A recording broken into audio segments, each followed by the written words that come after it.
সবার নজর এখন আকাশের দিকে। আমি বাহরাইন থেকে। প্রচণ্ড ভয় কাজ করছে। আমি এখন বাহরাইন এয়ারপোর্টে আছি নিরাপত্তা কর্মী হিসেবে।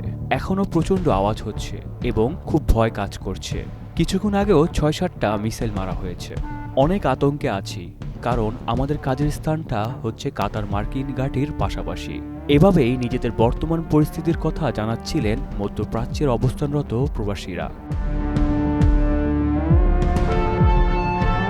আকাশে সতর্ক সংকেত ও বিকট শব্দ, প্রবাসীদের মানসিক চাপ। তবুও কাজ থেমে নেই।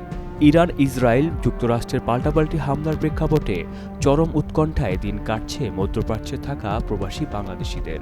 আতঙ্ক ও অনিশ্চয়তায় প্রবাসী রেমিটেন্স যোদ্ধারা। এরই মধ্যে কুয়েত বিমানবন্দরে ড্রোন হামলায় এক বাংলাদেশি কর্মী আহত হওয়ার খবর পাওয়া গেছে।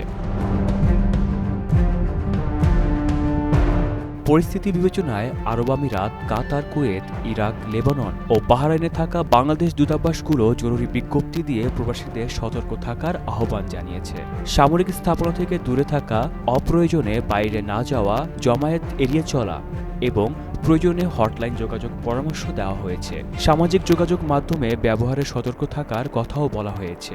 কাতারে থাকা আমাদের প্রতিনিধি জানান, কাতারে কতক্ষণ পরপর মিছিল মারে, একটু পরপর মিছিল মারতেছে, অনেকগুলো মিছিল মারা হয়েছে।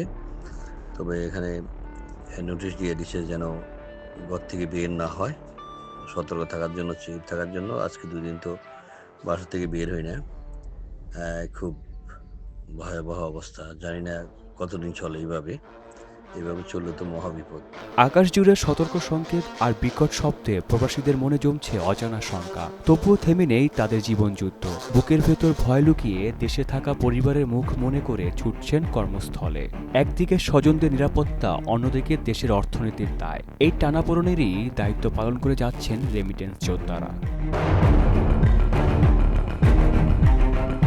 প্রবাসীদের অনেকেই এই সংকটে পাশে থাকার জন্য মোহনা টিভিকে ধন্যবাদ জানিয়েছে। হাসানুল হৃদয়, মোহনা অনলাইন।